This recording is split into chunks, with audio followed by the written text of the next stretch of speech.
evening. I call the M.S.A.D 49 School Board of Directors meeting to order. Can I have a roll call, please? Wooten. Here. Boynton. Here. Beverly. Here. Chesley. Here. Moss. Here. Fletcher. Here. Knott. Here. Littlemeyer. Here. Martin. Here. Newbauer. Here. Rednicki. Here. Little Warren. Here. White. Here. Mayor Student Rep. Unable to be here tonight. Pledge of allegiance, please. I pledge allegiance to the flag of the United States of America and to the republic for which it stands, one nation, under God, indivisible, with liberty and justice for all.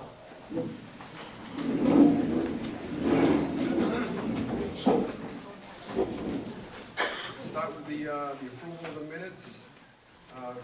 Vote to accept the minutes of the March 21st, 2019 board meeting. So moved. Second.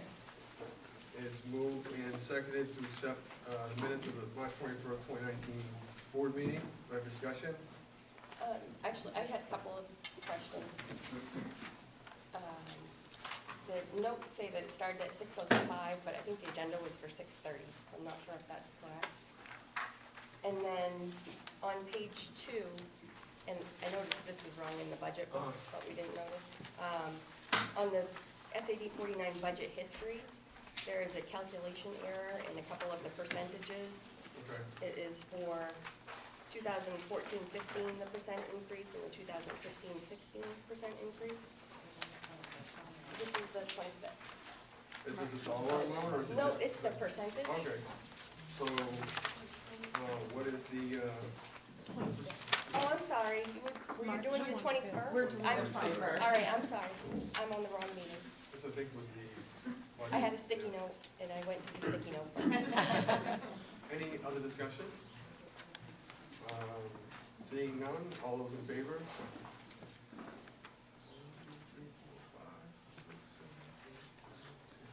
13.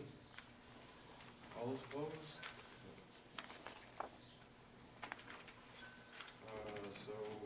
Vote to accept the minutes of the March 25th, 2019 board meeting. So moved. Second. Moved by Danielle, seconded by Cara. It's moved and seconded to accept the minutes of the March 21st, 2019 board meeting. Do I have discussion on that one? Now, on this one, we should check the time of that meeting and the math on the percentage increase of the budget for those 2 years. And then on the next page, the highlights of the budget. This is the document that was distributed at that meeting. So is it important to make note if we're putting it in the minutes? Or should we include it as it was presented? I believe the dates are wrong on the first two, because the 25th was a Thursday in Albion, and the 21st was a Monday here. So I think we've got the wrong dates on the first two meetings. So we Well, can, I think this meeting on the 25th was just the finance meeting, so I think it was here. It was here. Yeah. There's a scheduled board meeting in Albion on Thursday night. I believe we did a budget meeting on a Monday. On a Monday. Yeah, so that would be 21. It was the 25th of Monday. Oh, That's what this one on. Yeah. Perfect, okay. So, I guess my question is, part of this information is reproduced from data that was given to us at that meeting. So is it important or appropriate to leave it as it's presented, even if there's a calculation error, or should we correct it so that it has the right number? Amend it? Because also on the third page, the 1, 2, 3, 4, 5, 6, 7, 8 bullet, 8th bullet, references that 1.99% net increase that we talked about extensively, that's not a correct calculation, so that should be stricken from that bullet, the next bullet, and the next bullet. So the 8th, 9th, and 10th bullet should all have that 1.99 stricken. And the increase of Right, there is no net increase, that is not a correct So calculation. we're just gonna bring, we're gonna put a period after expenditures, and then add with the increase of revenue. Can you just correct the bullet? I would strike the bullet, because it's not, Strike the whole board. I will strike the whole board, and then 1.99 from the second one. yep, Impact of 1.99 net budget on individual mill rate, $100,000 home. I would just strike 1.9, impact. I would strike of 1.99% net budget, Net budget, and just okay. say impact on individual mill Impact, yep. rates. Okay. You're, I'm good. you're good? I can slow down or speed up. Nope, I'm good. Okay. And then that's the only two for 1.99. Oh, actually, there's one above that. Yes, 1.99 net increase. I want to take that. yes, take, Yeah, I just want to make sure it's clear that what we're adjusting here. So periodic expenditure and that and beyond, take that out. yes. That's what I'm thinking, yep. So we have 3 edits to that, okay. And then on page 2, was there percentages that need to be, Yes, the one that's listed for 14-15 says 1.51. It should be 1.48. And the 2015-16 says 4.94, and it's actually 1.38.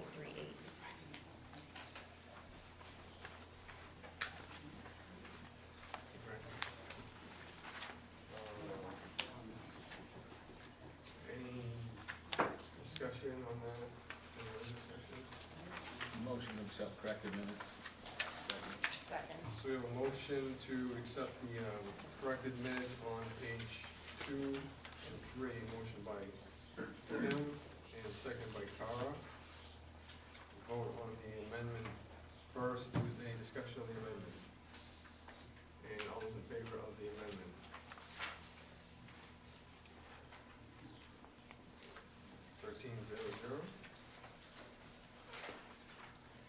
And so back to the main motion. I have a motion to vote to accept the minutes of the March 25th board meeting.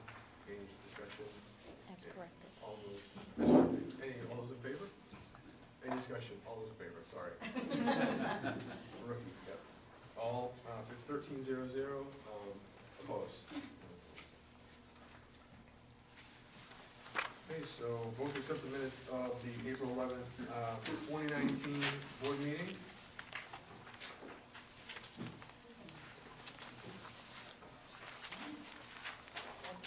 Do I make a motion to accept them, or a second?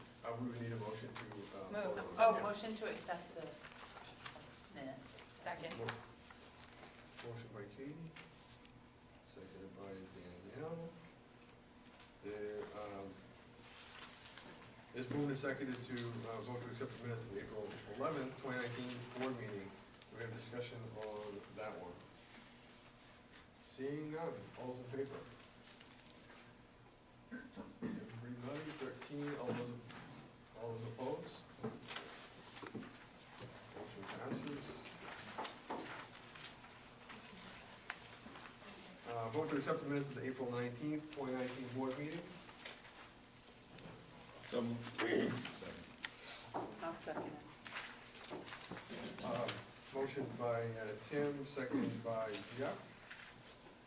I have, it's been moved and seconded, vote to accept the minutes of the April 19th, 2019 board meeting. I have discussion on that one. Jenny, please. I think that we are missing a motion. We only have motions for Mr. Campbell's contract and Mr. Rogers' contract. I noticed the same thing, and I had the votes down. What, it's only Sure. just one at a time, and I'm sorry. just, if you could raise your hand firstly, please, on when we're discussing. So we have 19-0402. And then we have 19-0403. And then we have, am I on the right run? Right one? No, the next one. I'm on the 19, sorry, yep. No. I'm here. 9405. Particularly fine vintage.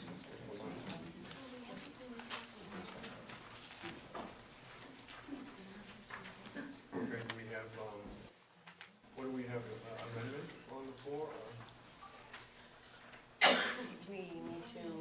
update the minutes to reflect the vote on the settlement for Cheryl Brackett. Missing. It's completely missing. It's not on the minutes at all. Are you April 19 or 25? 19. 19. And you want to add 19 or 405? Well, Under no- it's there, but we're missing a motion. There was, Do you have it? Do you have the motion? it was the, Oh, so we can copy D, basically, Yeah. and it just on adjust the settlement. naming? We can copy D, but I believe it was in one motion. No, they were done individually. They were done individually, and Cheryl Brackett's was the last one. Because it was a 5-0-5. There were 5 votes, 5 abstentions. 5 abstentions. Maybe we should table this and, To go into executive session? No, No, it was the vote. It was the vote to approve her settlement offer. on the It's next page. missing Tim. from these I see minutes. this. I have D, E, and F. No, under here, there's only Mr. Campbell, Okay. the note of the Oh, all right. abstentions. Right, Yeah. I was abstaining, bad. right, on the settlement for 19 Rogers, so there's only Campbell and Rogers, it's like, it never happened. Okay. so, I guess, Right, We can't, you yeah. can't. okay, so I have we want to table this. Well, it can't be tabled, I mean, we need to correct.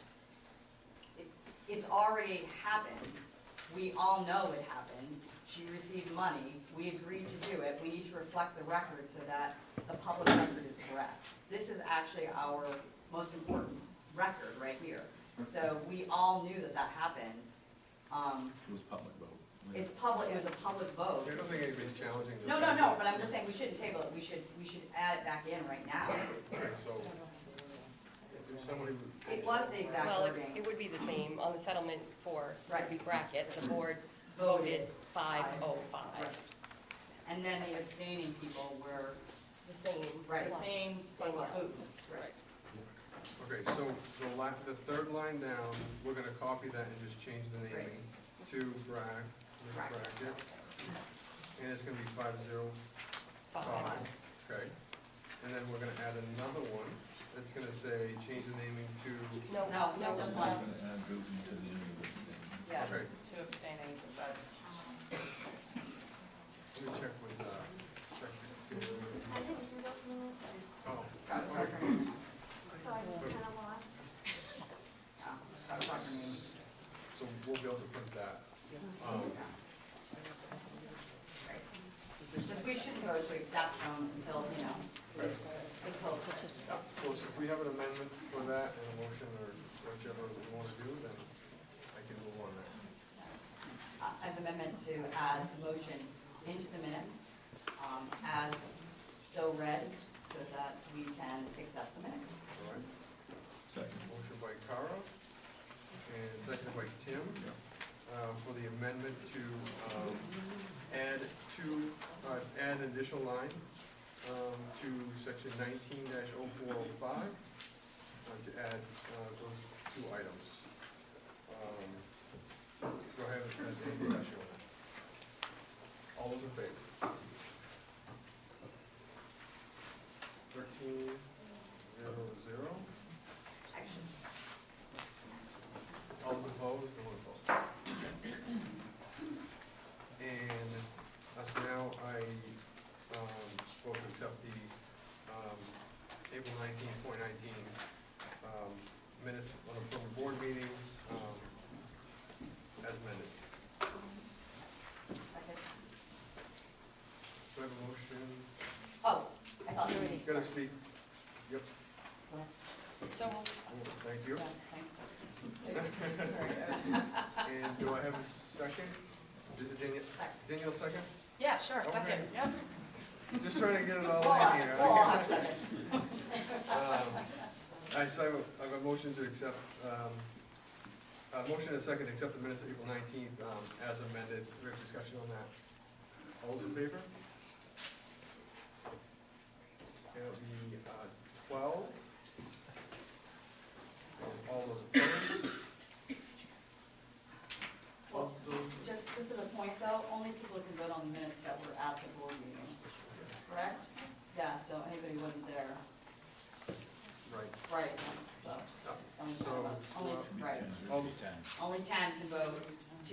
abstain. Great, sorry. Nah, So can it's we, a thing. can we vote? Really? All those in favor of the amended minutes for April 19th board meeting, please? 11. Still at 11? You were absent, John. I was absent. That doesn't happen very often, but it is happening right there. Wow, yes. All those opposed? Anybody opposed? Anybody abstained? Yep, anybody abstained? Yeah. I'm present. I have Stu Kinley to thank for that. My first So I one, have he's like, 2? three. Oh, yes, okay, yep. I'm a rookie, so please, No, yeah, it's work all as good. best as possible. It's all good. So we are through that, okay. We're through the minutes. Congratulations. No, April 25th. Oh, okay. So good, my friend. So There I'll we do go. that. I'm getting excited here. So we'll accept the minutes of the April 25th board meeting, So moved. Second. moved by Danielle and seconded by Cara. I have it's been moved and seconded to accept the minutes of the April 25th, 2019 board meeting. Do we have discussion on that? Yeah. I will go to Katie first, please. Okay, one of my motions was not incorporated into the meeting, and it was the final motion of the night in old business, the final motion in old business. And it was to vote that the board shall halt all pending actions on restructuring until such a time as it can properly and substantively be reviewed by the board and stakeholders to determine if the board will proceed with this aspect of restructuring. That was not in the minutes. So want to be 426? What? I want that to be 426. Yes. 19-0419, is that? Oh, no, that's not, okay, never mind. I have to, like, I will need that, for sure, please, okay, because I need to read that. okay, And then we will, we'll get that to her, if that's okay? yes. Yep, I'll get that afterwards. And Yep. sadly, I don't have the numbers. I know it passed, but I don't know what the numbers were. I think it was the same as nine, it was 931. You go back and look at the video, yeah. We would not be able to approve the amendments without the actual voting, so we have to table this one, but we can do that.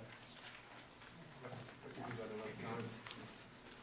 Oh, also missing from the meetings was, in the public comments, I think these are really important to be put in. I think both Eric Brown, Isaac, I'm sorry, I forget your name, both gave the results of the vote of no confidence. It's a really important public, it was not small, over 107 people gave a vote. It's missing from the record, I sent it. This is really, this is an important public record to have, okay, so, So we can incorporate those two, and then reprint them, and then we'll vote on them next time if that's, and then- so I already sent the, While we're bringing that up, all those comments should be stricken because by board policy, public participation at board meetings have to be pursuant to the agenda. None of that items are on the agenda. Board policy and adoption and amendment was also broken, and as was our bylaws. So I have copies of all those I can hand out to the board if they want to read our policy and bylaw that pertain to that. All right, so we'll, I think we need to take that under advisement with our legal. we'll table this one, Yeah. for now, and go on to, There is just I'm sure it's just a typo, but I think it's math coach on the top of the page, not match. Two, just at the top, I think it's just, But the other thing, Tim, I would challenge what you said, because we voted to give citizens more time and to let them basically speak on whatever they wanted at the time, so we actually voted to continue that. So Yeah, I think we need to have And a that's an discussion about amendment, that. that's policy adoption and amendment, Karen, we have a policy for that. and that strictly says bylaw and policy proposals and suggested amendments to or revisions of existing policies or by bylaw shall be submitted to all members of the board and the superintendent in writing prior to a regularly scheduled board meeting in which such proposed policies, amendments, or revisions shall be discussed. A vote for adoption shall take place at the next succeeding regular meeting of the board. Action shall be by majority vote. Minutes of each meeting shall reflect any readings and action taken. This is policy BFC, policy adoption and amendment, M.S.A.D 49 bylaws, policy. So, yeah, we can get this, we'll get it. Yeah, we'll clarified. get, we should get it clarified about the public Are record. you going to need me to watch video to get the numbers? We'll Okay, I didn't know if that was like a sign. we'll get it, yep. Okay, so we're gonna go to citizen input. I just wanna let everybody know that, we've got a full field of agenda here. There should be copies if everybody doesn't have one. And I just wanna let everybody know that we do have a policy, on public participation, at board meetings. That policy is primarily, it states, and we have copies of it if you guys need it, but primarily it states the, we have a policy recognizing that, public participation, is, primarily, is, for agenda items only. So if there's something on the agenda, on this, tonight's agenda, feel free to comment on. If we have another meeting where there's, things on that agenda, we can comment. Additionally, our board members can suggest items on the agenda, we put on the agenda, and then we'll have full comment on it. Because it's not that we don't want to hear from people, because we do, you know, but we do have a lot of business, and it is also more beneficial to us if we get the information from the public and people on things that we're talking about tonight, rather than things that we're going to be talking about another time. So if you have any questions on that, you can ask me after the meeting, or ask the superintendent, either one. So we will go to citizen input. If anybody has any citizen input, you can. Also, I'd like to make sure that remind everybody, I like to have it constructive. Please don't disrespect people. We're here to try to get things done for the district, rather than getting screamed at or getting be disrespectful. So preferably, we'll hear you whether you're disrespectful or not. So try to be respectful, and the message will be delivered much easier and better for us, and we'll be able to listen to it. So anybody that wants to speak, you can. I don't think we have a. Do we have a podium or a? No. Okay, so you can just stand. Right here in the front, or just stand up, either one, as long as we can hear you. And state your name, please. Chairman Knox, honorable members of the school board, my name is Stuart Kinley. By way of introduction, I served as a member of this school board from January 1, 1990 through December 30, 2017, minus 1 year. By way of further induction, I worked for the teachers union for 33 years, representing everybody from bus drivers to teachers to support staff. I represented the faculty, the professional staff at the University of Maine. I also represented the employees of Maine, what was at that time Maine Public Radio. I want to speak to the issue of Dr. Reza Naiman's evaluation, which I understand is on the agenda tonight. Specifically with January 3rd, I believe that Dr. Naiman left the board very short that evening.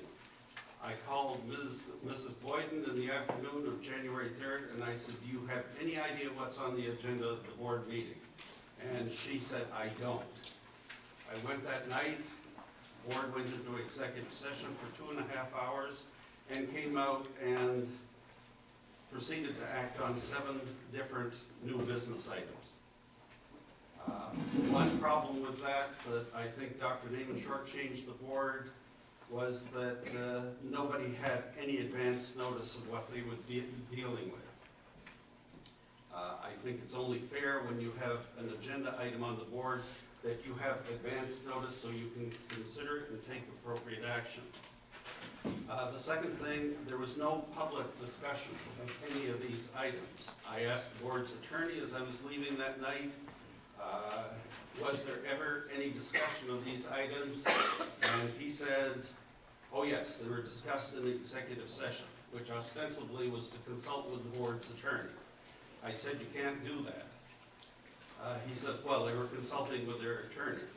I said, they still can't do that, at which point we both left.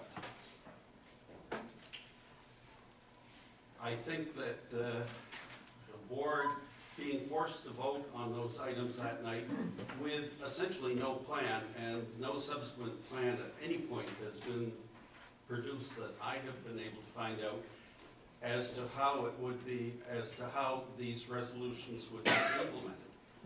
One consequence was that the board renamed a number of positions. And I need to assure you that simply renaming a position does not mean that that position goes away. I think the board made a horrendous mistake when you rename a job and then tell the employee that they have to reapply for their own job.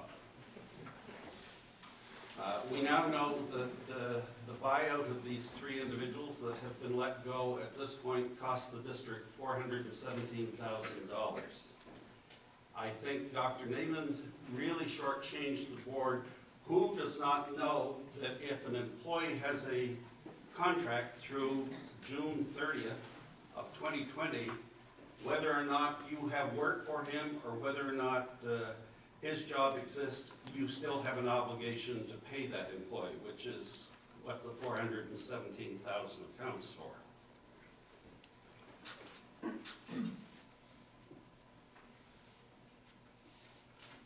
One other comment in a similar vein, reading recovery supposedly along with literacy math coaches is on the chopping block. Though there have been questions by board members, by myself repeatedly, we have never gotten an answer as to what follows that. So I think that just like as in the administrative restructuring, the board gets to vote on things or take actions before they have all the facts. And this leaves me being very uncomfortable. I suspect with the three employees that are now gone, the director of operations, the high school principal, and the special ed director, that there are a lot of things right now that aren't being taken care of in the district. You can't spread your staff thin and still expect that work will be completed to your satisfaction. One final item, I went to the Facilities Finance Committee meeting the other night, and I inquired as to what progress was being made on the new school construction. This is a project, as a member of the Facilities Committee, a group of us started working on in 2012. And we put in, by the end of my tenure, about 5 years' work. I consider ourselves to be having been very successful because Fairfield Elementary is #1 in the state for replacement. Clinton and Benton aren't that far behind. So a logical question at the Facilities Committee meeting was what is being done on the new school construction? There was no answer. And I think that that should have been one of Dr. Naiman's highest priorities this year.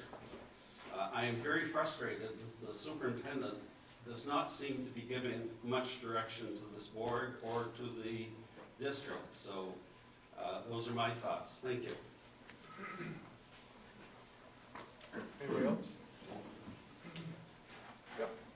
My name is Lauren Conahan, and I am the 5th grade teacher at Albion Elementary and the chair of the Albion School Council, as well as representative of the Education Committee of the School Board of M.S.A.D 49. My public comment is in regards to the agenda item on the superintendent's evaluation. I would like to take the opportunity to express my support for Dr. Naiman as both a teacher and from firsthand experience. He deserves to have the positives regarding his leadership be heard and recognized. At present, you unfortunately are only hearing from teachers, staff, parents,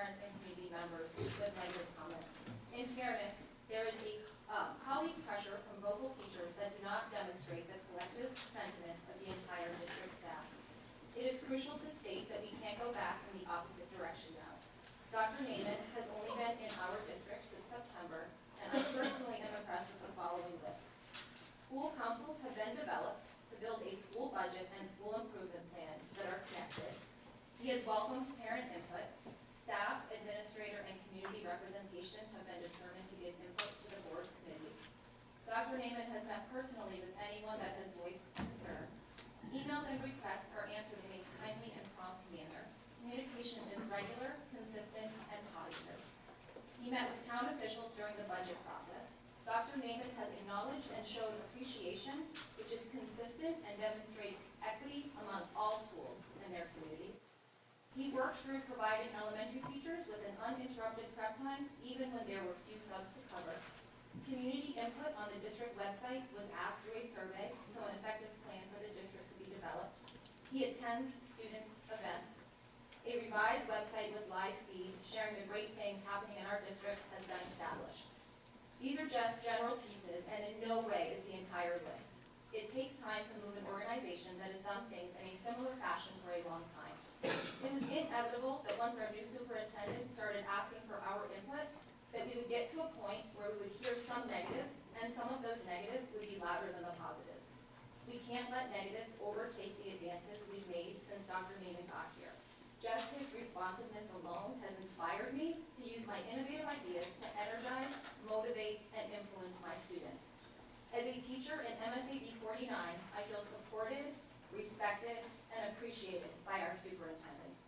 On his visits to Albion, I was able to experience and observe Dr. Naiman with my fifth graders and with parents.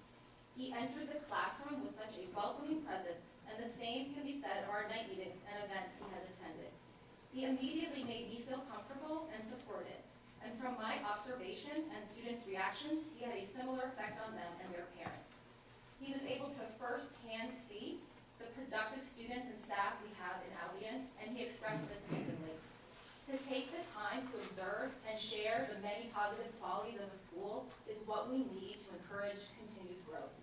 Positive change takes time. Please give our growth and advances a chance to survive, and let us keep our superintendent. Thank you for allowing me to share what I have witnessed regarding Dr. Naiman.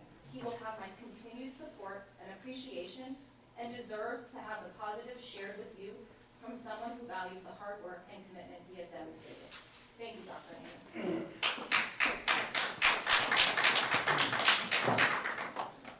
Anybody else?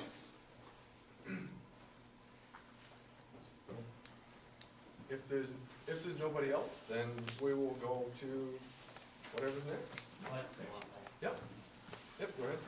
I'm a little disturbed about the fact that we spent $417,000 on that. What's your name? Sorry. Ben Noel, Okay. on buyouts on these contracts and whatnot. And I'm a little worried that we're maybe being set up for another lawsuit with the fact that FML, from what I've been hearing, that FMLAs have been being denied, and expectant mothers FMLAs have been denied. I'm really concerned about that, and so I'd like the board to maybe look into that a little further. Thank you. Anybody else? Yep. My name's Kelly again. I'm a senior at Lawrence High School, and I'm going to speak regarding Dr. Naiman's Sure. teaching. All right. Yep. So I'm glad that he did have an influence at the elementary schools, but at the high school, I can say I saw him for one day in the hallways, and he has been helping throughout this process when the high school students did become vocal about the things that we do not agree with that are affecting me personally as well and other students regarding Mr. Campbell not being here, the special education staff being very, very low, and pretty much everything else. Dr. Naiman helped when he felt he was being watched, and I feel like that's not what a good superintendent does, and I do respect you, Dr. Naiman, and I thank you a lot for the last few weeks of listening to us, but prior to that, you should have been listening, and you should have taken into consideration the effect of Mark Campbell's absence prior to recommending his position being eliminated this year. I had something else to say, but I'm not very good at public speaking. I just think you should spend more times in every every school rather than just the elementary schools, and see how it's going to affect the high schoolers as we go on into the real world, like this year. Pretty scared about our person who's guiding us, you know. I just think you should have spent more time with us as well, but thank you. Thank you very much.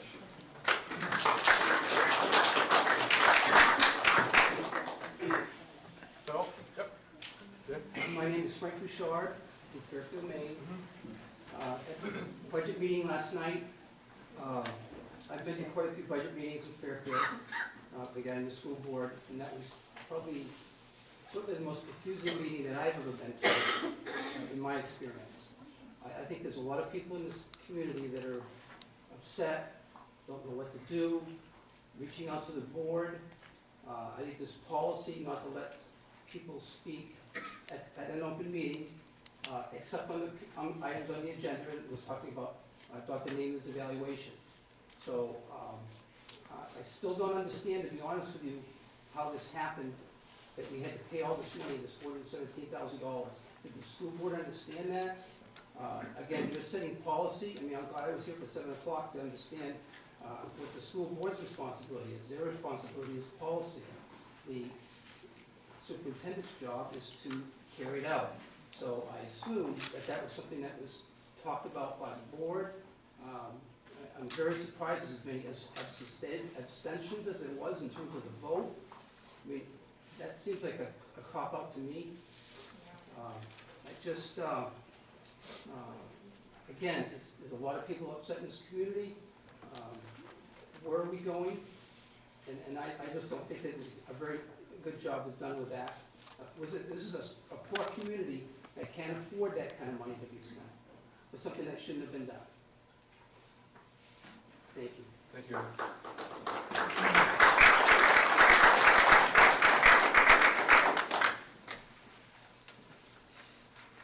Anybody else? We're good with citizen input. Last call on citizen input, and we will go to the next item. So citizen input, we have old business, nothing, so we'll go new business. Legal counsel, so the board, a few weeks ago, we had a motion to, maybe a month or so ago, now I think. We had a motion, a vote to RFP for legal counsel. Basically, we have these two proposals back. We'd just like to know what the direction, it is not in the packet. What this is to find out what the direction of the board wants, as far as the interviews we want, if the board wants individual interviews with certain, the entire board, or what is the suggestion to move forward with the request proposals? What the packets are at, we have this, yep, and I will recognize Carl, and I will remind everybody that during discussion, Robert's rules is primarily, you get two opportunities to speak, and we don't cross-talk between board members. You primarily speak towards me, and you recognize to speak as well. And members can be censored by vote, and so I just want to let you guys know that. So go ahead, Cara. Thank you, Mr. Chairman. Well, I'm going to get super formal now with my Robert's rules. Thank you. I'm glad we're doing that. So, yeah, I think as a board, we need to meet and interview appropriate counsel. And I'm very glad that we did this. This was as a reminder, and it was in minutes that I brought it up, that the law firm that was used to basically work us through the settlements was not the traditional law firm of the board, and that board had no knowledge. I should say the vast majority of board members had no knowledge that the superintendent had switched that. So I'm very happy that we'll do that, and I think that we should have a full discussion. When the RFP went out, was a matrix developed for scoring?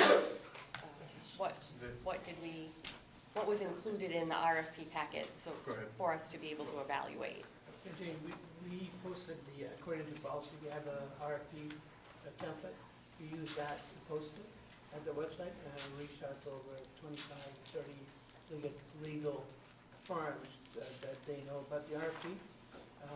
think when you come to take a look at all the documents we have, perhaps at that point in the interview process, we can develop that. So, can I? Yeah, go ahead. We haven't made any selections, we're just collecting them. Right, but when we sent out the RFP, before that happened, or internally, did we have an internal scoring metric of how we would be evaluating those proposals? We have not done any evaluation, we only received them at this point at the office. Okay. But we didn't outline what we were looking for. The general outline was to look for the legal counsel. So let me clarify, so when they come back, was So there that you would- metrics? I'm sorry. Yeah, was there metrics established when they come back to score? Right, Go ahead. that would be my question is, historically, when I've been involved in an RFP, you say, these are the elements that I want to see Right. in an RFP, and this section is worth so many points, and this section is worth so many points. And I'm just interested in, do we have that created so that we'll be able to Feels like that might be, score? that might be the first step. Jenny, I did that Would for, have been like that. I did that for strategic planning for this one. I only seek the council and I use the template that we had used previously. And I think that would be good for us to develop that in the interview. Any other thoughts, comments, or anything? So, we don't need a vote, just a consensus on how to move forward. I guess there's a couple different options. The full board, do we want a few people? If it's full board, we could set up a time later on, and I can notify you guys of when that can be. Or if you just want, a couple of us, we can work that through, or however you, can I get a consensus on the full board and I set a date? Does anybody have, can I get consensus on that, nods of the heads, or? Yeah, sure, full Yeah. board, full board, Yep. full board. If I could ask a question. Sure. So if we say full board, I mean, realistically trying to schedule 13 people. Right. Plus Well, outside entities can become tough. Are we looking for a majority of the board, or are we looking for 13 Well, plus? good question. It is a good question. Yeah, I think I would offer it to the full board, based on availability of, primarily everybody. I'd facilitate that. Yep. Okay. And then who can be there? Yeah, I think you're right. We'll never have a full, right? Yep, good point. Yep. So, can I get consensus of just a couple people? Everybody is thinking probably not, just a couple people. We're thinking full board right now. Yes. Yep, okay. So, we'll get that together, and I'll let you guys know when those will be. I'm gonna use my second, Go ahead. Yep, gonna take up my second. all right. Off of Jenny's comment too, I think we need to have an understanding in order to have an effective analysis, not only of the matrix, but of the history of past engagement with Drummond and Woodson, who has been our primary lawyer in the past. So, for example, types of, the way in which we're using the services and types of services that we're using, we're still using them for special education. So I think we need to have a really good understand about the types of things we would be doing as part of that matrix, right? So, I know there's a range of sort of the way in which you engage, but I think we need to really go through that very carefully so that we can understand at what point would we ask for, support from the law firm. Okay, I may just add, yeah. just want to add, just a public thank to Drummond Wilson also support us with the budget meeting too. When we prepared the budget. Just a big thank to our attorney, Bill Sumner, and I did a great job at court, and as well as our moderator, so. Thank you. So I'll move on to the next one, if everybody's good with that one. So the next one is on 2019, 2020, our school calendar. We'll pass it around. The way we This start, one, hold on, yeah, and we'll pass around this one. This is different than what was in the packet. And, let's go around. I had notes in here. hold on, yeah. So this was through our, go ahead, actually, you can Yeah, explain that. I just want to let you know, historically, the way calendars were made was through our athletic director as well as the principal. So what we did different this year, we started the calendar through our education program compensation. And the idea was, thank you, Jim. The idea was to investigate, some of the principals made a recommendation, administrators made a recommendation that we should examine how we open in September, as well as, there was a conversation about half-days versus a full day. So what we did different than historically previous years, we started a conversation in regard to time and learning calendar, whether half-day or full day. In our subcommittee discussion, we received input whether the half-days will have direct impact or some negative impact perhaps on the students that participate at the mid-main tech, as well as the childcare. We took that calendar that you see, the previous one, and then we continued to examine that, and I think we agreed that those impacts perhaps be too much. So what we did was, thank you to Janine, to really work through to see what we've done historically, create a calendar that exactly is like last year. The only difference is that I had conversation with the mid-main tech, and I wanted to know what are the things we can do to support them, as well as the RSU 18. So what you see in the calendar, you see, thanks to Janine again for all the work, is you see a layout, I call it B, version B, that shows opening is according to what we believe is more effective, administrators. We also changed the March 11th to March 20th. That's because the mid-main tech had difficulty having a professional development day to participate. So what they asked us was to agree to March 20 as a professional development day. And what we talked about RSU 18 and RSU 50 Skowhegan was we all should have a one-day professional development day, which is March 20th. And then March 20th will be where we have opened our door and allow our teachers to go through every school to take part in the professional development day. So we have a conversation with RSU 18, with the mid-main tech. This calendar represents the March 20th and be a common professional development day with the mid-main tech, as well as RSU 18 and perhaps Skowhegan. As well as, if you notice, I had 5 canceled school closings. This one has only 4. And what that did was, again, thanks to Janine, looked at the number of regular days that are required. You have 179 seat days required, as well as the 6 teacher workshops, as well as the total of 185 days. And the last day is the 16th, with no snow days, but with the 4 days, the last day is 22nd. What I will do is, I will email you this tomorrow, all of you, with the 2 versions. And what I'd like to do is to create a Google Doc and send to the staff for their input quickly in regard to the A or B, and get their input, and then come back to you perhaps on the 23rd to see where we are with the recommendation. So that's the plan so far, and again, I appreciate everyone's input. We just spent a lot more time this year on this, the calendar. And I think so far, I like this, but then again, we need to ask the faculty and staff about it. And well, just to support, mention that I did print the RSU 18 calendar that they have developed on their website, and March 20th is, in fact, is an in-service day for them, just so that way everybody is aware that we mentioned. Yep, Keith? No, I want to applaud you on trying to work with the other schools. I think that that's something that is becoming more noticeable for me, certainly working in a different district, but also for me to notice how many fellow teachers at Skowhegan have students who are at Lawrence, and I think that that is a really great thing that you're trying to coordinate, because it's hard, it's apparent to try to be in every place at every time, so thank you for doing that. Thank you, Kate.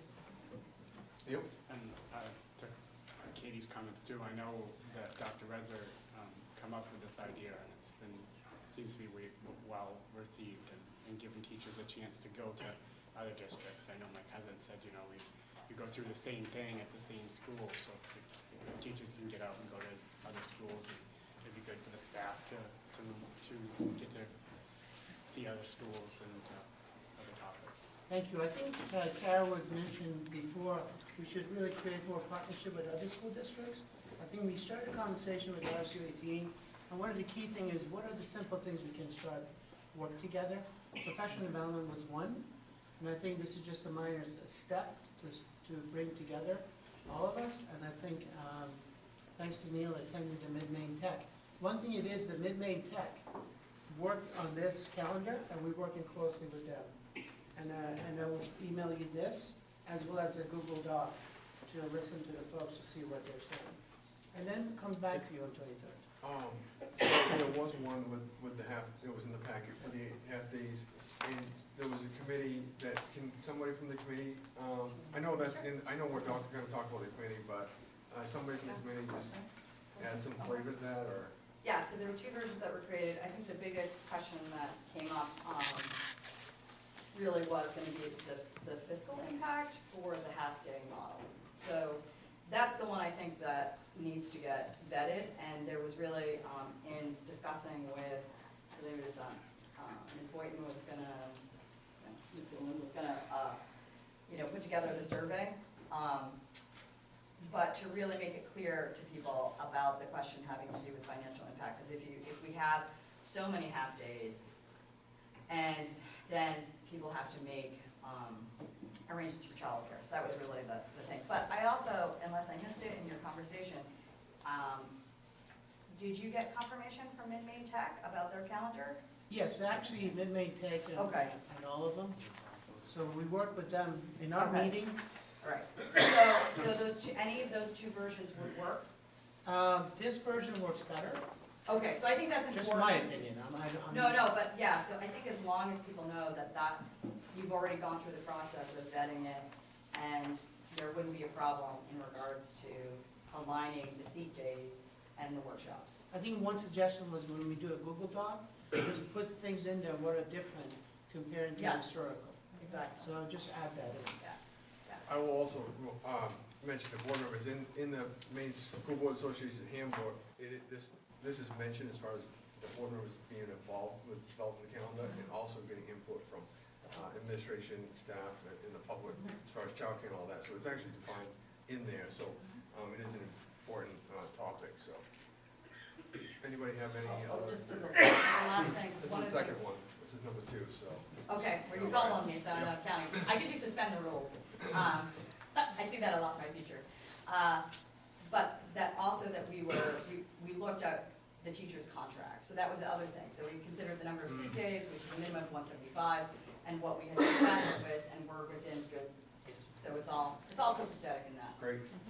And we'll go one more, yeah? And I know this is my last one, and again, when it triggered when we were talking about the childcare, is do we align with Waterville? Because I know that there's a lot of students who attend the Alpine Youth Center after school, and they go on Waterville's schedule.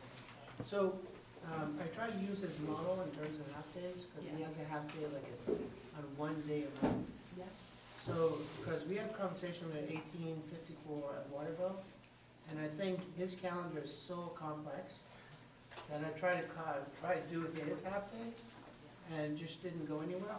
So I kinda noticed backed there was away a from lot it. of similarity in the Mid-Maine Tech Yeah. from them, so. Yeah, so we try to stay true to the director, the director's recommendation. And basically, the question was, can this kind of calendar make your life easier, or is it gonna be difficult?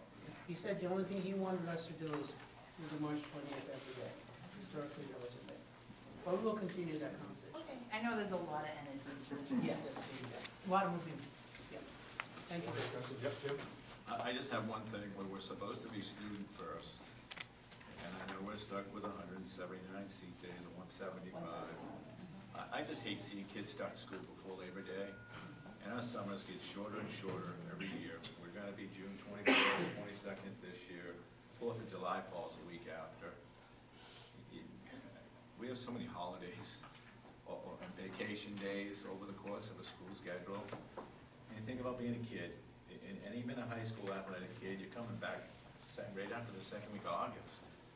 You're just getting out the week before the 4th. Back to school 7 weeks later. It's time for us to start looking at, I know it's nice to align, look at the kids first, families first. It'd be nice to start after Labor Day and end in mid-June. Just a comment. Actually, we can add it to the Google Doc to see. I think the question is ask people, so I think when we get that input, we're gonna add the comments to it, to listen, because, yeah, all the points are well taken, honestly. Thank you. We will go to the Next item, if everybody is good with that one for now. Appointments, vote to offer contracts to the following second-year probationary educational technician twos for the 2019-2020 school year pending budget approval. So moved. Anybody? Moved by Shelley Second. and moved by Mr. Martin. It's moved to second to vote to offer contract to the following second-year probationary educational technician twos for the 1920 school year pending budget approval. Is there any discussion on that? Seeing none, all those in favor? Perfect. And anybody, all those opposed? Motion passes. And I should read these, my fault. I will read these this time. Vote to offer contracts to the following educational technician twos for the 1920 school year pending budget approval. Renee Baldick, Eddie Buck, Michael Burkott, Joey Rocher. I'm sorry if I'm not saying the names right. I'm sure some people know the names in here, so I'll do the best I can. Kathy Goodblood, Bambi Hanson, Mary Ellen Hutchinson, Nicole Branch, Tara Mitchell, Marcus Mixer, Joe Perry, Stanley Panett, Kathy Robinson, Joanne Chavanel, Christina Shiflett, Barbara Smedberg, Loretta Thompson, Michelle White, Faith Worcester. So moved. Second. Moved by Jenny, seconded by Tim. It's been moved to second vote to offer contracts to the following education twos, 2019 school year pending budget approval as printed below. Any discussion? All those in favor? 13, anybody opposed? Motion passes. Vote to offer contracts to the following first-year probationary teachers, 2 second-year probationary teachers for the 1920 school year pending budget approval. Karen Bouchard, Daniel Brannigan, Delia Chapa, Gina Davis, Molly Dickett, Samantha Grimaldi, Nathan Dyer, John Goslin, 1/5 time, Heidi Thacker, Catherine Hill, Melanie Munoz, Hannah Taylor, Jordan Turner, Darian Wren, Gerald York, 2/5 time. So moved. Second. Moved by Danielle, seconded by Tim. I have been moved and seconded to offer contracts for the following first-year probationary teachers. The second-year probationary teachers for the 1920 school year, pending budget approval as printed below. Any discussion? Sorry, Ms. Dumont, spacing here. Dr. Neiman, have you reviewed the evaluations for these first-year teachers? These, the principals and the supervisors have, but they're coming forward to me right now. So you I haven't have not reviewed looked at them. them yet? The only thing I've done is to make sure to go to the credentials, to make sure they have a licensure certification. But the evaluation done by the principals, as you know, they're all gonna come to me after they're completed by the principals. Do you know that they're all completed? I know I haven't received all of them, so I can answer that on 23rd, if I may. I can get that for you. Any further discussion on this motion in Ms. Kugelmeyer?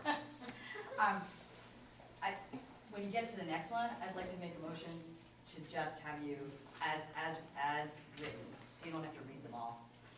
We're trying to save. Yeah, we're trying to save you time. Oh, okay. Yeah, so like, we'd like to make a motion at some point just to allow you to accept as read there, so you don't have to I'll make read a them note all. of that, yes, yeah. Any other discussion on this? All those in favor? 13, all those opposed? Nobody opposed. 13-0-0, motion passes. So vote to offer contracts to the following second-year probationary teachers to third-year probationary teachers for the 1920 school year pending budget approval. Yes, Ms. Goodwin. I would like to make a motion to accept as written. That is written. Second.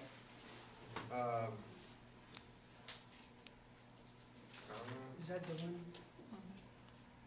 Oh, yeah, we'll audit that, edit that. So, there is one edit, the superintendent is, Mr. Isaac Thomas, will not be included in this, motion. It's been moved and seconded to offer contracts to the following second-year probationary teachers to third-year probationary teachers for the 1920 school year, pending budget approval as written without, Mr. Isaac Thomas's, is there any discussion on that? Excuse me? Why? All those in favor? Wait, Oh, no, discussion, I have sorry. discussion. Why? We had to go over the licensure certification, as I mentioned. You can offer a conditional licensure to teachers, but they have to have 3 years to get licensed. So that existing conditional licensure ends in August. I need to verify with the state, because the state had changed that. Superintendent does not have the right to do that anymore. I need to confirm with that. There's a statutory issue in regard to teaching at the adult ed, as well as using the licensure to teach secondary. I need to confirm that. And so I'll get back to you on next, once I confirm on those two. And also, the number of courses that are taught initially, which I supported to teach 4 in the classroom. Right now, the principal recommended that there's only 1. Perhaps that moves to a more part-time position. So I don't know that yet, so I need to confirm all that factor and get back to you. I'm not saying no, I just need time to really confirm that for it. The state has changed all the licensure rules. We don't any longer, as a superintendent, have the opportunity to give licensure conditional. What the state does is only tells us whether this license is valid or not, has been issued, so I just need time to do that. Yes? I'm gonna go to Katrina, because she, you can speak up, just the Robert's rules, everybody knows. The first person that speaks, the next person that hasn't spoken gets a chance, and then I apologize for explaining it, people know. So, Ms. Dumont, yes. Have you gone over these, reviewed these evaluations for this group of? I've looked at, as I mentioned, just the licensure, the certification, because. No, but I meant as a whole. Yeah, I review all the certification, we do it as the end of year reports, when we submit it. So that part has been done. And I also approved the course, but it was brought to my attention that it's not. So I just need to verify that, that's all I need to do. Katrina's asking evaluation. I have not looked at evaluation. Okay, that's the answer to the question that I It's the asked. only issue of licensure. Any other discussion on that? All those in favor? Would someone please move to include my contract in the vote tonight? I beg you, of the members of the school board, would someone please move to include my contract in this vote? Guys, Yes. I beg you. do we not do conditional approvals? The only thing I'm saying is that if you have a teacher that teaches without license, if you have a teacher that has a French certification, and if he's teaching Spanish without it, I have the duty to check to see if that's conditional. I understand that, but my question is, if we have someone who is currently working for us and their license is about to expire, or they need an additional credential to teach something different, do we offer conditional renewal pending that action? Just wanted to clarify, when I say conditional, I mean conditional certification. As you know, when the superintendent issues someone conditional certification, the rule is that you must have within a certain time obtained your regular certification. If that takes 2 years ago, by now, there should have been a certification either worked toward or have in hand, because it's going to expire in August. I'm not saying no. All I'm saying is I need to verify with the state. I'm not saying no, I just need to verify with the state to see if the licensure is correct, and the courses that are teaching with the appropriate certification. So there's no offering or conditional, I'm just saying to you, I'll come back to you on 23rd to verify the licensure, that's all.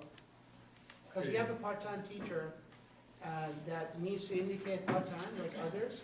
So if there are courses that are not qualified, and it's going to make the person part-time, I have the right to review it and review the licensure, that's all I'm asking. Katie, go ahead.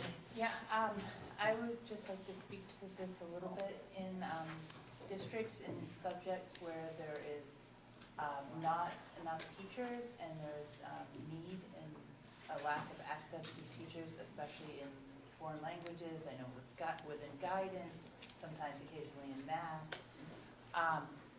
The state can apply, the schools can apply for conditional certification that can last until the teacher gets the certification that they need.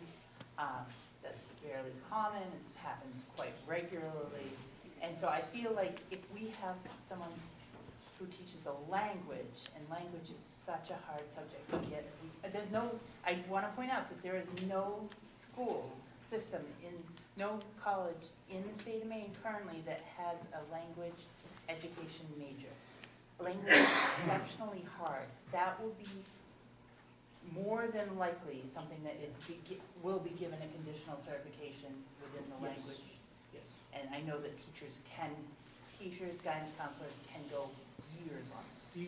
The only thing I'm trying to say to you, that we need to have the teachers with the adequate certification of the right degree. Right. And it definitely will consider that, but I need to verify with the state, because that's gonna end. That was issued 2 years ago, and it's gonna end next year. I need to verify with the state, that's all I'm asking. Yes, Ms. Boyd? And my question is, why would we not approve the contract pending that approval? I mean, if it gets denied, then it's a moot point. Yes. That's correct. Well, it can be added back in. Yes. Factually, Yes. And if it doesn't. That would be, would that be true of anybody's certification? Anybody. I don't know if this has come up in committee. Would that be true of anyone's certification? If any teacher lost certification, we would have the ability to eliminate their contract? Or- That's under, that's the department, but, I'm sorry, Sean, I didn't get recognized. Jenny has me. Yes. Yeah, the department, that has to go through the Department of Education, so as far as that goes, I'm not sure. It's also, on any of these, they're probationary teachers, so, regardless of who it is or anything, probationary teachers, it's my understanding, and this is my understanding, all probationary teachers are totally up to the superintendent. Didn't we have an issue a couple of years ago with a probationary teacher that the superintendent just he doesn't have to ask anybody back, so it's all probation, because they're probationary, so it's up to him whether or not he puts that forward. As far as, I remember that happening a couple of years ago with one that actually was a little controversial at that time, so that's all that was just my, thought process, giving him the option, but I know it has to go through the department for certification, because we've dealt with it a lot this year.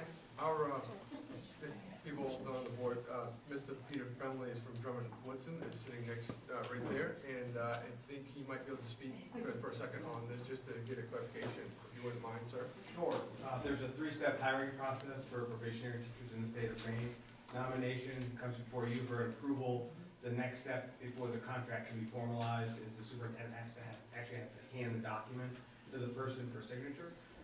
So I believe you can approve the nomination tonight, subject to review of educational credentials. And if something happens between now and then, and it turns out that the credential doesn't work out, or it's pulled by the department for some reason, then you could just not extend that employment contract. That's all I'm asking, yes. Yeah, and my recommendation would be to consult with the teacher and the union Yes. along the Sure. way, so they know exactly what's happening. And the last thing I would just point out, there's a question over here, to the extent that it becomes known that certification lapses or is pulled at any point in time. Most individual teacher contracts have a language in them that says it's really a condition of service that you actually have that credential. So in which case that would authorize you under one provision of statute to dismiss that teacher because they don't have the necessary credentials. Thank you very much. May I ask him a question? Yes, Ms. Rhodes, what do you? Just a quick follow-up with something that I had just said. If it's a probationary teacher, regardless of what, the superintendent has the right not to bring them back, correct? Yes, they can, superintendent can notify the teacher prior to May 14th that there's not a plan to bring that individual's name before you. And it really, you can do that for any reason or no reason, you just can't do that for a legal reason. Okay. Because they've made a workplace complaint, because they're a woman, because Right. they're pregnant, Right. any other protected class that you want to do. Okay. Does that address? Yeah, let me say, you good, yep. Thank you. Yep. Thank you. Chairman, I have a point of information, I know I may not make a comment, but I have a point of information. if I may. I'm sorry, yeah, we're in a discussion at the, under the vote, so, yep, sorry. Ms. Katie? Legero, yes, yep. Whatever you want. So since we have passed May 14th, I just hate to see us going down. Do we have the contract yet, the teachers? But May, You would have had to notify them was- by May And was notified by May 14th. We have not. Yes. So we need to leave it at. Yeah, then, need yeah. to- Yes, we need to leave it at Yep, Ms. Boyd, yeah. I'd like to amend the motion then to include Isaac Thomas's Yes. renewal. Second, I'd like to second that. If I may, the reason I mentioned this, that has to be pending the licensure. Sir,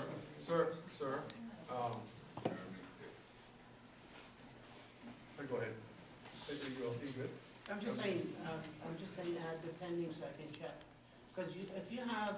But that would be, I'm sorry. Jenny, I need to do, if you have a vocational education licensure, you can't use that to teach at the secondary.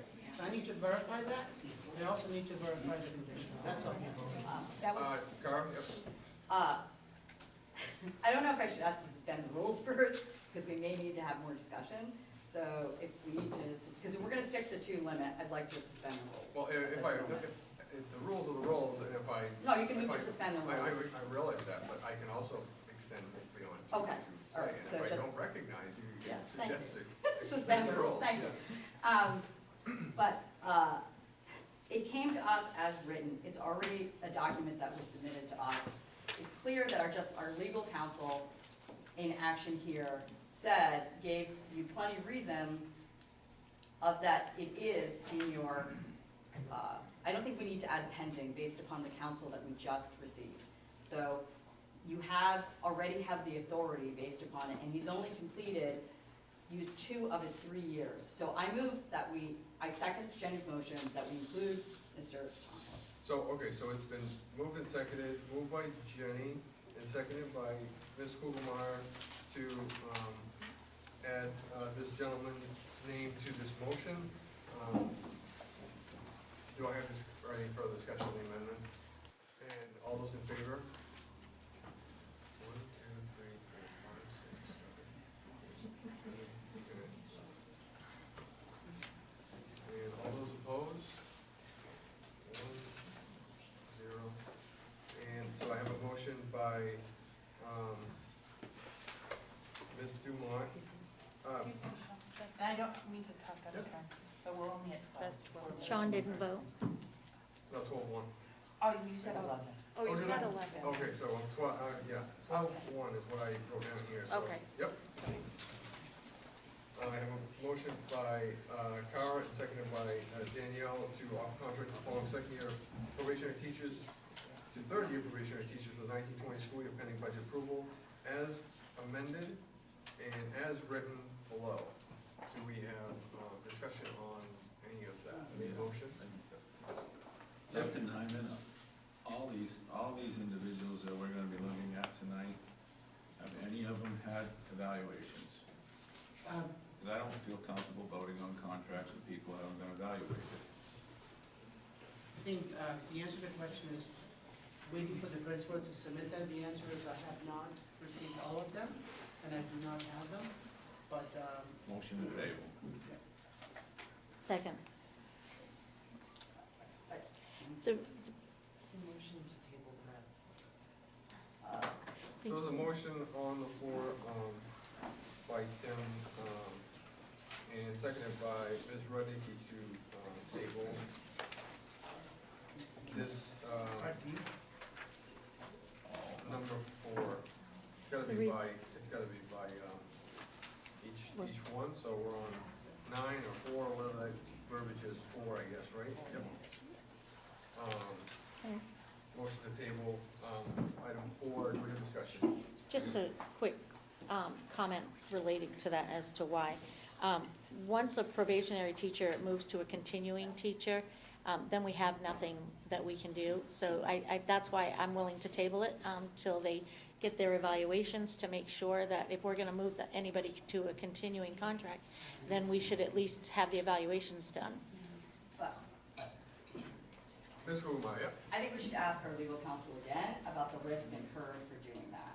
Because we received a document, and when I receive a document in my world, I have expectation that that document is correct. Kara, And it Kara, wasn't. make sure you, yeah. Oh, yeah. Speaking to me, yeah.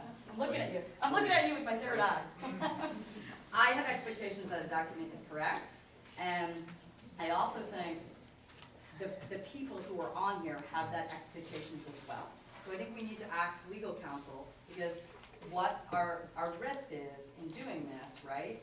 And then for further discussion, at some point, we need to find out why it wasn't completed if it was already on this portion. So, I can offer if he has any input, if he doesn't, then we can move to, back to the main motion and. yeah, and no, to the I just, table. I would just like to understand our, Do you- per what Shelley brought up, right? Like, what is our risk?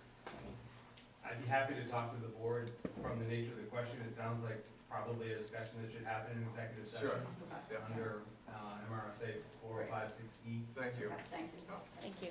Historically, what did you guys do when you had this? Did you have all the evaluation done? That's not. Yes, yes. That would be the Yes. rest of this. Well, I don't know, I would ask, saying that, Excuse me? can, Excuse me, Ms. Monteiro, yeah. I just, you had said that on motion 4, but I just want to confirm that we are actually talking about motion 5, so that we're not re-voting on something that we just voted. No, we voted on the amendment, and we didn't vote on the main motion for item 4. So were we tabling item 4, which is the second There's year a vote? motion and a second to table as we voted on it. But I just, my question is, which one are we voting on? Second year probationary teachers or third year probationary teachers? Second year to move to third year, item 4, IV. No, I thought we just. no, we did, we're on the fourth. Sean, we're on the Four, not to move to continuing right now. The table is to wait on the continuing. Yeah, so we voted on the amendment, and then it went to table, and then we have to vote on the main motion. So we voted on No. the amendment to add the person. You already did that Did one. we? You already did that one, that's Sean. the 12. You're the next one. Cara, Yeah. now you need to. You're at the Oh, yeah, one, okay, I'm on, okay. we're on 5. Yeah, Yes, that's I'm why I sorry, just was wanted to be writing sure beyond that we're, tonight, yeah. and I'm Yes. not normally a stickler on this stuff, but I just wanted to make sure we were Yeah, voting you're on right. the right I've people. been running twice tonight, and that doesn't happen. That's the second time. All right, so we are, you're right, so we're on 5? 5, Yep. yes. So we're at table at this point, 4 to 5, yes. So do we have any further discussion on Mr. Martin and Ms. Rudnicki, motion and second to table? Any further discussion on that? Yeah, so according to Robert rules, if we table it, I'm trying to, okay, I gotta bring my book and saddle up on parliamentary motion again, but isn't there something that if we table it, it has to go into the next meeting? And I don't wanna do that. I wanna, if we can resolve this with our legal counsel and come out and vote on these, we should do that. So what is the Table. correct parliamentary Well- procedure for that? I Well- actually like, sorry. Go after executive session. We, Yeah, we can can bring take- the motion back to the table during this, but maybe, Ms. Rudnicki may know the answer Well, to this.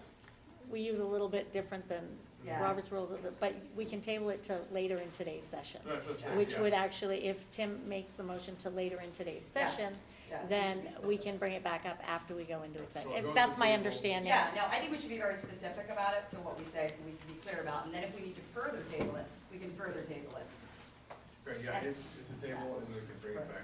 So, and then let's have a training on Robert rules again. I would amend the motion to table to later in the session. And I'll second the amendment. It's been moved and seconded to table to later in the session. Further discussion, and all those in favor? And all those opposed, anybody opposed? Motion passes to table to later in the session. D is for information only, salary statement, no action needed. E, resignations, Katrina Gabet, special education teacher, resignation June 19.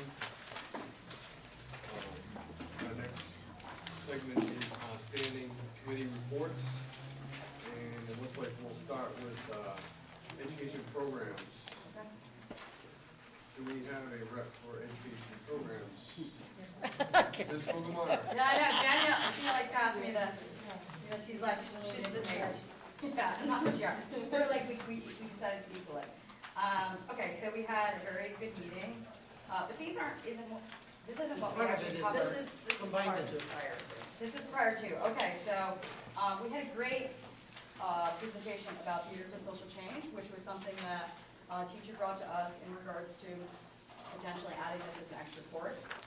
Very positive. I really liked it. I think, again, some of the discussion we need to have is sort of about, you know, the discussion, the ongoing discussion that we really need to investigate, gather data, think about different models in regards to additional, you know, extracurricular activities. So nothing to be made on that, but it was something certainly very interesting.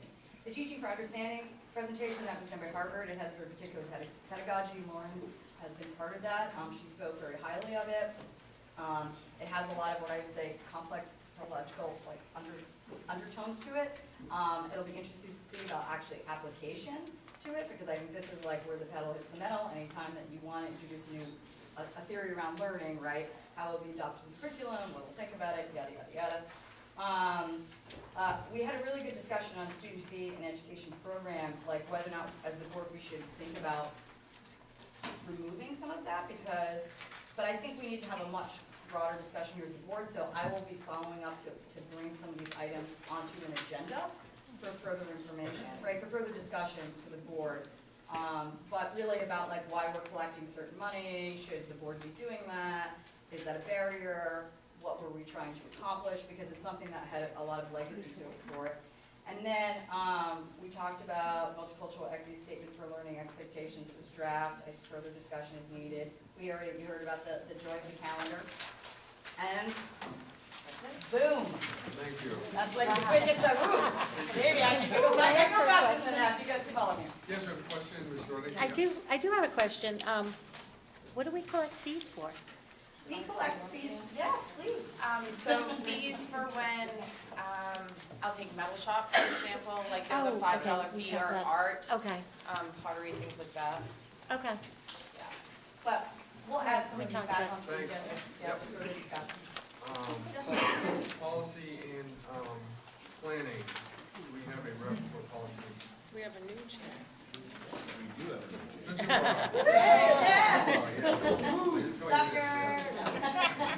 Yeah, an appointed chair, as I recall, but that's Right, okay. right. So, we actually have a lot of stuff to go over tonight because there's some of the work that we've done that hasn't been back. So, under first reading, we have the people in their district. I'm gonna, for the time, I'm gonna speak on ones that have strikeouts in them. And then, you know, if you have questions as we go through anything that doesn't change, then we'll talk about it. All right, so people in their school district, there's a strikeout in the third paragraph of the word ademocratic. And that's just simply, when you read the statement, students should be trained at home and by the school so that they learn to be accountable for their lives' actions and decisions as mature members of society. Democratic actually is, from my personal perspective, and I'm the one who brought this up to the committee, so I can tell you where my head was at. We don't live in a democratic society, we live in a democratic republic. Therefore, it seems like we're just kind of convoluting the message a little bit, and removing those two words clears it up. Because creating a that's the goal, is to have our kids be fantastic members of society, so.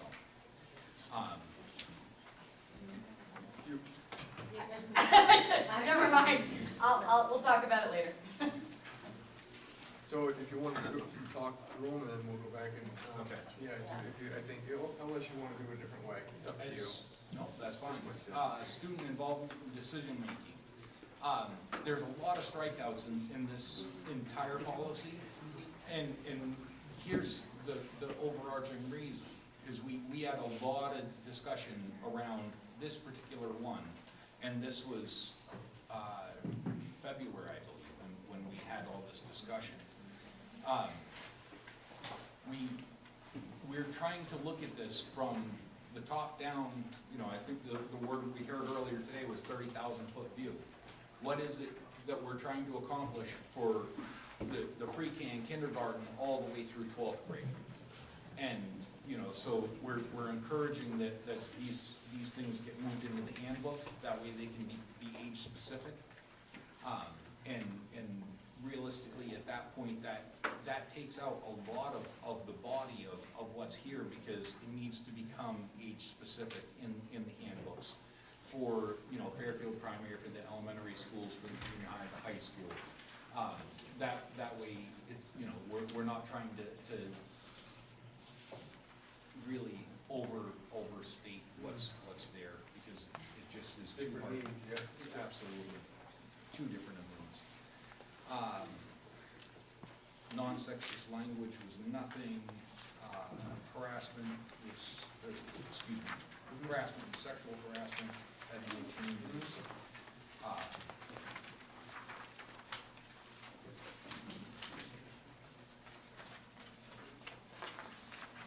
Student discrimination. Just looking for the next one that had a change to it.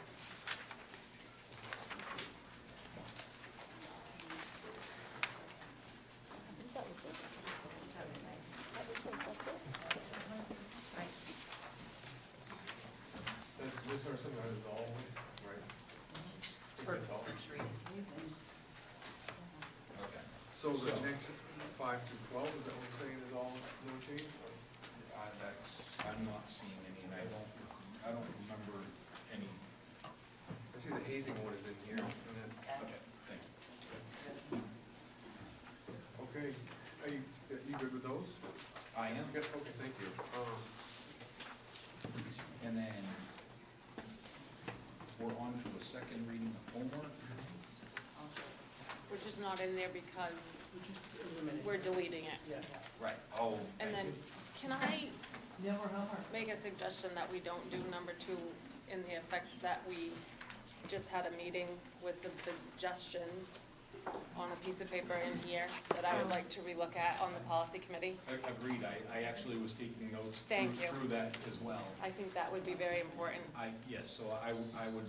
So the suggestion of the committee is to not move on number 2. On the send it second back to reading. committee. Send it back to committee. Okay. Please, thank you.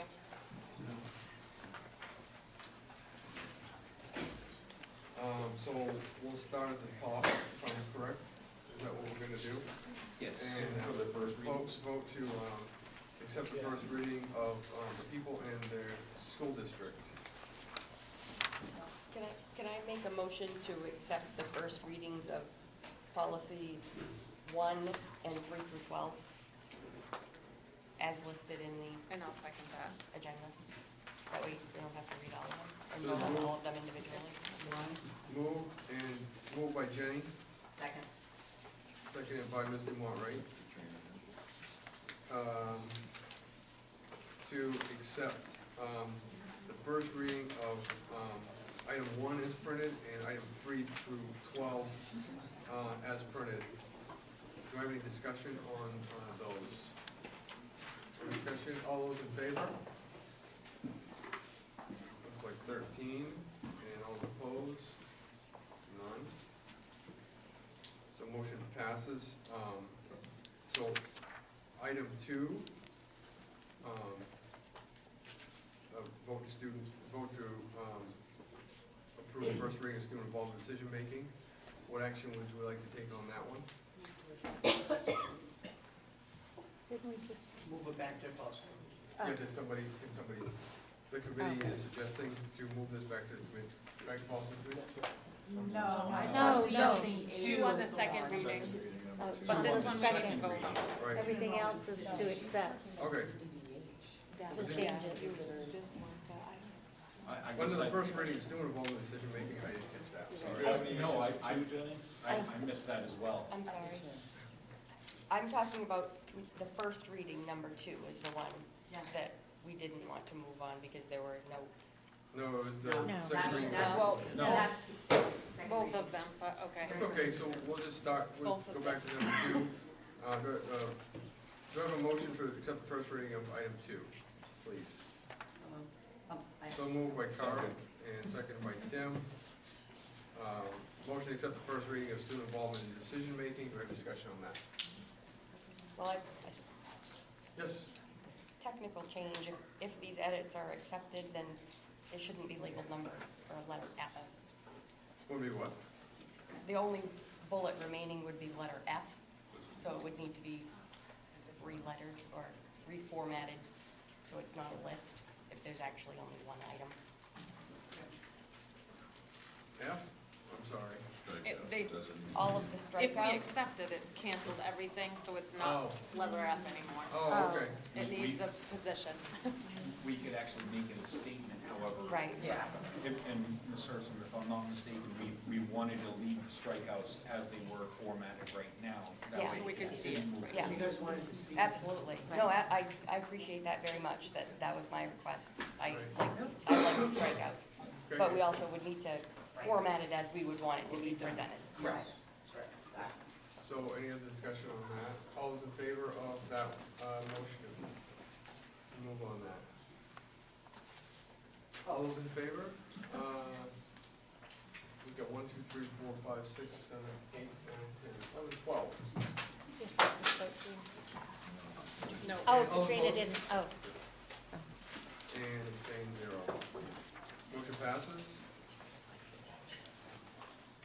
And so vote to accept the second reading of homework, or in essence, Delete. delete, It's deleted. I'm sorry. Yep. So we should remove it and it should go in its own category technically. and say To delete. Do we have a motion? Sorry, I didn't hear. Mr. Want a second? Do I have a motion? Sorry. Yes, Cara. Oh, it's not, It should read to delete. yeah, it should say read to delete, so it needs its own little category. Correct. It needs its own little category. Say, I'm getting deleted. So could we take the motion off the, Yeah, let's take the motion off the table and amend it. so Ms. Dumont will, I'll make a motion to delete homework for the second reading. so there's a motion IKB. to, and do I have a second? Second. Second by Danielle, thank you. Just made a million children happy. I have a- Homework. My own child would be embracing me warmly today. I have a motion to delete the policy of homework. It's been moved and seconded to delete policy of homework. I have discussion. Are we gonna have its own section? It's going back to the Go back to policy. handbooks. It's gonna be age appropriate into the handbooks. I have an issue with that because I would like to see it age appropriate by grade level, rather than each school individually having separate homework policy. So, we've got 3 elementary schools, technically 4. I don't want them to have 4 separate different homework policies. It should be age specific. So, that actually had come up in our discussion. And one of the things that we've had discussion at great length, and Mr. Wedge and others have been involved in that, and Ms. Herson, is that they keep looking at our handbooks, especially across the elementary schools, to ensure that they line up as much as humanly possible. There have to be small variations between Albion and Clinton and Benton and Fairfield, but for the most part, the handbooks already are in line. So we felt comfortable at that point where they're that far along in the process of looking at the handbooks at the individual schools and at an age appropriate level, that we could actually strike this without any concerns. It's a good point. It's interesting to not have a policy for homework, but yeah, I guess it's an interesting conversation. I'd like to see policy where it states it. Mr. Moore? Can I just also say that you can see, but on our committee, we have administration, teachers, parents, board members. So we did have quite a discussion about what was best for our students about this. So, yep, so is any other discussion? I will take, seeing none, I'll take a vote. We're good? All those in favor of deleting homework?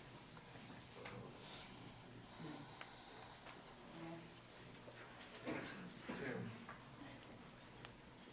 11, 30. All those opposed? 1, 2, and abstained, 0. Motion passes. And the committee is recommending to move item 2, so we will not take action on that one. Do you need a motion to send that back to? Yeah, well, if it's on the agenda, there's there's nothing here that says vote required, so, but we can, if we can do that if we want to take, back to committee. Do you want a motion? Let's do that, yes, yep. So I'll move that we send item number 2 under the second reading, it's code BDDH, back to committee. Seconded by Jeff, so it's been moved and seconded to send the second reading of hearing for visitors, public visitor board meetings, called BDDH, back to committee. Do I have discussion? No discussion, anybody, all those in favor? Very good, 13. Thank you. Thank you, everyone. The next item is finance and facilities. Yeah, trying to recall most of this. The budget, primarily, we spoke on the budget, the final stages of the budget development. I don't think there wasn't a whole lot of conversation because it was pretty well set at the time. In the final stages of preparing that, so there wasn't a whole lot there. The update on the junior high gym repair, we were in the gym obviously the other day, so it is officially, and I believe next week or the week after, the students are gonna be live and on the floor, and I'm excited about it. Hopefully everybody else is excited about it. I know there's kids that are excited about it, I can tell you that, so. That is still correct, right? Yeah, thank you. The adjoining property, the bus garage, we had discussions about that. I did notify the committee that I need to disclose to the board as well, formally, that I am now a licensed real estate agent in the state of Maine, and I'm affiliated with an agency, so any discussion of relative to potential purchasing and researching purchasing any property, I would need to get compensated based on any activity I do with the board. So I can facilitate as chair and chair of the finance facilities, but I can't do the research that I had started to do prior to being, because real estate commission laws and agency laws, so I just need to disclose that, and then we did decide that we were going to, the suggestion was to tour the property and get some formal action on that. So I think that's being worked on right now with a couple members. Anything, notice, you have anything, you don't have anything to add? No, okay, good. High school oil and natural gas contract, we had some discussions about that. We are gonna have another meeting probably the end of the school year, and there's potential that we were gonna be looking at moving into the high school, bring a suggestion to move back into one of the boilers in the high school. We still got some work to do to finalize that and verify that it will put the district in good shape, so. Anything on, I got all that, right? Okay, thank you. And in Lean School Facilities, I actually made a little, we had like 3 at this last committee, and was that? Yeah, could you speak on that, because I'm not thinking. Okay. It was about the pre-K registration. Well, yeah, so Lori Faulkner has really stepped it up. Where is she? Lori stepped it up this year. She did some work on basically putting all the paperwork that you guys have to do at the beginning of the school year, which I wish we'd have had that, online. So you can do it online, and I believe also on the phones? Yes, using their phone? Yeah, we have a parent who did it on the phone. using the phones to do it, so that all that paperwork, and she actually also did the free and reduced lunch paperwork that you fill out will be able to be sent through the app or online, so that's all taken care of. It'll just make a lot of streamlining that stuff easier. I thought that was We a had great idea. Yeah, we had a couple other things, from the business office, I think HR, Right. that's really streamlining and standardizing the processes and, helping out a lot in the business office. And, I made a list the other day of some of the lean things we've had over, as far as just saving people time and, throughout the schools and things like that, saving paper and things like that. So, I think we've been doing pretty well in that to start, just in the first year. So, I'm optimistic that could definitely get better. So, and while we're in so that's pretty much it for finance facilities. And if you guys don't mind, just so you guys we know, on our calendar, we have the night of graduation, June 6th, on our is our next committee meetings. So we need to discuss. My recommendation is to move it to the following week, because finance and facilities will need to meet before the end of the school year. So I would like to do the June 13th, which would be the following Thursday. My suggestion is finance and facilities needs to meet. But if the other committees don't necessarily need to meet, then I kind of we'll leave it up to you guys. But we have some things that we got to finalize through other stuff. So any comment on that? Feel free to. Yep, Ms. Reddy. So on the last board meeting, before school gets out, which is going to be the 20th. Right. Okay, just keep in mind board awards. Right. And Yeah. then- Yeah. We do Okay, that. Yep. all right. But so we're looking for the Thursday right So- afterwards to move it to that. Like I said, if I guess working out as a team within your community, your committee, and if you don't think that you need to, then I think that we We're all just. set with the So, info. Yes, Mr. Policy too. So, Okay, so, I'm gonna come clean publicly, because I told the policy committee that I would reach out to Steve down at M.S.A.D, and I didn't. And so, I think that we had already discussed not meeting in June, so I think that'll give me the Great. time to do what I said I would do. I'll let you guys work it out, absolutely. So, and I think, talk to everybody, make sure, because there may be some things, now that I'm thinking about it, is if administration has something, people that, and you can talk, facilitate with me as well, because they may have something prior to that that needs to be, you know what I mean, needs to be done, just my suggestion, so. Yeah. But if somebody thinks we need to, then, yeah. For education, I'd probably make the same recommendation. The only thing is, I didn't mention it because I want to bring it to the full board as a discussion about the strategic plan, but I wanted to wait to do that, to find the right time to do that, because I had multiple questions around that. I need to suspend the rules for those multiple questions. You're good, so June 13th is our tentative dates, just so you guys will know, and you're okay with that? Yeah. All right, so superintendent's report. Just wanted to share with you that I have completed the evaluation equipment policy, GCOC, with all the following staff that you see. I have the official evaluations done, completed according to the policy. And the positions that I have indicated in there, I recommended, based on my duty of evaluating them, recommend a renewal to you. I just wanted to report that to you as required by the policy. I also wanted to let you know that in terms of the communication, what I shared with you in your packet are the immunization schools assessment survey, as well as the fact that we received the summer Title I grant, which we will have, summer program. We have been notified that we received additional subsidy of $15,904.60.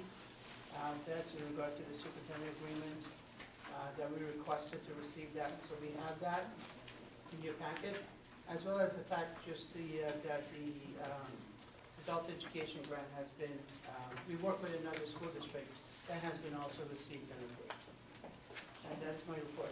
Thank you. If anybody has any, please, same thing as discussion, please be recognized. Go ahead, Ms. Moore. I don't understand what you're talking about for pursuant to et cetera, about school, about the evaluations. It's not in the packet. Is this, So, where, yeah. what are you referring to? Notice of conditional You're talking about contract the, awards, okay. The personnel report, is that what you? Yeah, Under I'm not clear about what you just stated that you did. On the superintendent's report, he's referencing the personnel report. The following positions were evaluated in accordance with policies, GCOC. So that policy states that annually the superintendent shall provide just a report of recommended renewals to the, prior to issuing contracts. Okay. And typically the district provides contracts this time of year. Okay, all right, so you're talking about the issue. Yep. So, Okay, because I was like, So this allows for the superintendent to extend those contracts. I just want to make sure the board is aware of that that's typically the practice that happens, so.